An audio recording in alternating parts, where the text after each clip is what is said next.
Okay, so I am by no means, first of all, a chef or any kind of expert in the kitchen. On the contrary, I'm an idiot when it comes to cooking, but I started cooking at the beginning of this year and sort of at the end of last year. Absolutely fell in love with it. Making your own food, nothing else feels better than that. So this ribeye guide video, it's not perfect, but I've done a lot of steaks, and this is the quickest, most efficient way to get a really good ribeye, and you can make some little adjustments here and there. As you start making more and more of these, you'll kind of figure out what works for you, what doesn't. Also, just really important note, definitely feel free to adjust the time. It depends on the thickness of the steak, but 6 minutes is a good guideline. 3 minutes on one side, turn it over, 3 more minutes, do a temperature check, and go from there.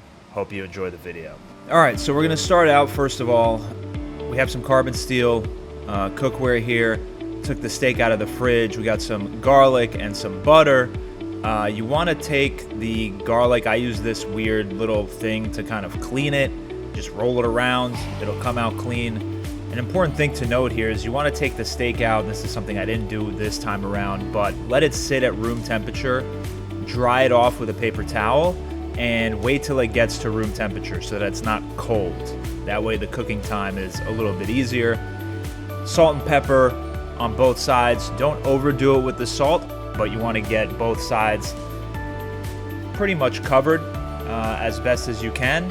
And then once you're done with that, another thing that I love to add, I just didn't have it at the moment, is thyme. So if you have a chance, definitely have some thyme ready, because you'll be putting in the garlic, the butter, and the thyme in at the end after you flip it over. Medium-high heat on the pan. Let it warm up for 2 or 3 minutes. I use avocado oil because it has a high smoke point. Let that oil heat up. Wait till it's pretty much covered the pan. It's hot. You can feel it's hot with your hand. And then you want to throw your steak in.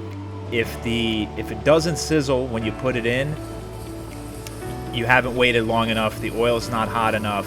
And you can see I made a tactical error here. It happens to the best of us. Make sure you center the steak over the main part of where it's cooking, and you're off to the races. 6-minute timer.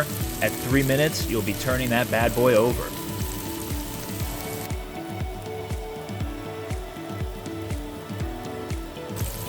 Also, I use one of these garlic press things instead of cutting up the garlic because I'm just really lazy. It's amazing. Just crush it. Get the butter ready. A good amount of butter, because you're going to be using it to basically marinate the steak at the end. Yeah, let's get to it.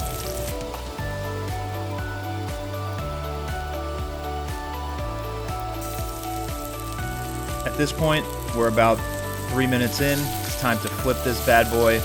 And you can see right here some nice coloring on it. Pretty decent. This is where you want to turn down the heat, like low to medium, in between somewhere there. And what you're going to do is, if you have the time ready with the garlic and the butter, throw it all in. I'm going to press the garlic in, make sure that gets in first.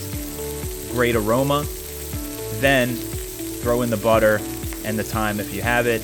And what you're going to want to start doing is kind of tilt the pan towards you so you can get a little sort of nest under the steak where you can scoop up the juices and try and cover as much of the steak as you can.